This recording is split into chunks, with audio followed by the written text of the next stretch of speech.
राधा वल्लभ श्री हरिवंश सभी लोग गीता जी द्वितीय अध्याय 63वां श्लोक देखिएगा।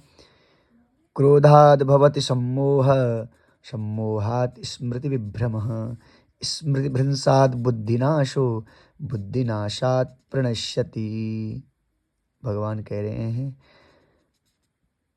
जब व्यक्ति के अंदर क्रोध आ जाता है तो व्यक्ति क्या हो जाता है, मोह को प्राप्त हो जाता है, और मोह को प्राप्त होने से स्मृति विभ्रम, उसकी बुद्धि भ्रमित हो जाती है, स्मृति विभ्रम। और स्मृति भ्रंशात् बुद्धिनाशो, जब उसकी स्मृति भ्रंश हो, नष्ट हो जाती है, तो उससे क्या होता है, उसकी बुद्धि का नाश हो जाता है।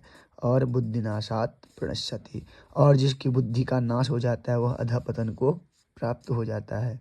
अर्थात जब हमारे अंदर क्रोध की वृद्धि होती है तो सम्मोह, हम मोहित हो जाते हैं, किससे, माया से।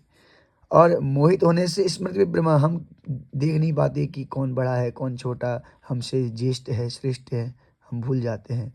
उससे बुद्धि का नाश होता है, और बुद्धि का नाश होने से व्यक्ति ऐसा उपाय कर लेता है, ऐसा कारण बना लेता है जिससे प्रणश्यति, अधःपतन को प्राप्त हो जाता है, जिससे उसका सम्मान नष्ट हो जाता है। अर्थात क्रोध पतन का ही मूल है। अब सभी 64 श्लोक देखिएगा। राग द्वेष विमुक्तैस्तु विषयानिन्द्रियैश्चरन्, आत्मवश्यैर्विधेयात्मा प्रसादमभिगच्छति।